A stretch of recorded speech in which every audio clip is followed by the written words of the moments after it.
اس پارے کے دو حصے ہیں، سورہ انفال کا بقیہ حصہ اور سورہ توبہ کا ابتدائی حصہ۔ سورہ انفال کے بقیہ حصے میں 5 اہم مضامین بیان ہوئے ہیں۔ نمبر 1، مال غنیمت کا حکم۔ نمبر 2، غزوہ بدر کے حالات۔ نمبر 3، اللہ تعالیٰ کی مدد کے 4 اسباب۔ نمبر 4، میدان جنگ میں ثابت قدمی۔ نمبر 5، ہجرت اور نصرت کے فضائل۔ پہلا مضمون، مال غنیمت کا حکم۔ مال غنیمت کے بارے میں یہ حکم دیا گیا کہ اس کا 5واں حصہ خمس رسول اکرم صلی اللہ علیہ وسلم، آپ کے قریبی رشتہ داروں، یتیموں، مسکینوں اور مسافروں کے لیے ہے، جبکہ باقی 4 حصے مجاہدین میں تقسیم کیے جائیں گے۔ دوسرا مضمون، غزوہ بدر کے حالات۔ غزوہ بدر حق اور باطل کے درمیان پہلا فیصلہ کن معرکہ تھا۔ قرآن مجید میں اسے یوم الفرقان فرمایا گیا۔ اس جنگ میں مسلمانوں کی تعداد 313 تھی، جن کے پاس صرف 2 گھوڑے، 70 اونٹ، 6 زرہیں اور 8 تلواریں تھیں، جبکہ ان کے مقابلے میں لشکر کفار 1000 افراد پر مشتمل تھا، جن کے پاس 100 گھوڑے، 700 اونٹ اور کثیر آلات حرب تھے۔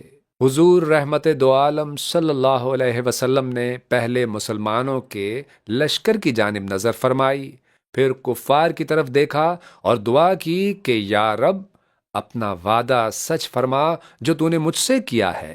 اگر آج مسلمانوں کی یہ چھوٹی سی جماعت ہلاک ہو گئی تو روئے زمین پر تیری عبادت کرنے والا کوئی نہ رہے گا۔ اللہ عز و جل نے مسلمانوں کی مدد کے لیے پہلے 1000 فرشتے نازل فرمائے، اس کے بعد یہ تعداد بڑھ کر 3000 اور پھر 5000 ہو گئی۔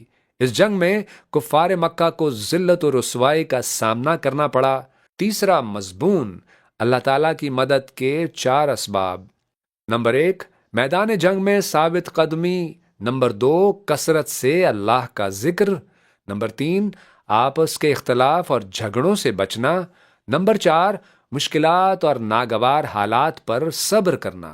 چوتھا مضمون، جنگ سے متعلق ہدایات۔ دشمن سے مقابلے کے لیے مادی، عسکری اور روحانی ہر اعتبار سے مکمل تیاری رکھنے کا حکم دیا گیا۔ اگر دشمن صلح کی طرف مائل ہو تو صلح قبول کرنے کی اجازت دی گئی۔ پانچواں مضمون، ہجرت اور نصرت کے فضائل۔ مہاجرین اور انصار کو سچے مومنین قرار دیا گیا اور ان کے لیے گناہوں کی مغفرت کا اعلان کیا گیا اور عزت والا رزق عطا کیے جانے کا وعدہ کیا گیا۔ اس کے بعد سورہ توبہ کے ابتدائی حصے کا بیان ہے اور اس حصے میں 2 بنیادی موضوعات بیان ہوئے ہیں۔ پہلے مضمون میں 4 باتیں بیان ہوئی ہیں۔ نمبر 1، مشرکین اور اہل کتاب کے ساتھ جہاد کا حکم۔ نمبر 2، مشرکین کے ساتھ کیے گئے معاہدوں سے برات کا اعلان کیا گیا۔ نمبر 3، مشرکین کو بیت اللہ کے حج سے روک دیا گیا۔ اہل کتاب کے ساتھ قتال کی اجازت دی گئی۔ دوسرا مضمون، مسلمانوں اور منافقوں کے درمیان امتیاز۔ مسلمانوں اور منافقوں کے درمیان فرق واضح کرنے کا سبب غزوہ تبوک بنا۔ یہ مقابلہ اس وقت کی سپر پاور رومیوں کے ساتھ تھا۔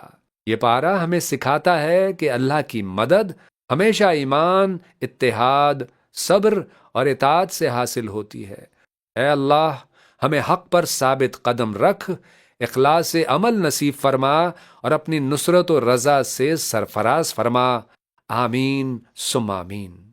نہ صرف کیجئے تلاوت دن و رات، پڑھنا ہے اب ترجمہ بھی ساتھ ساتھ۔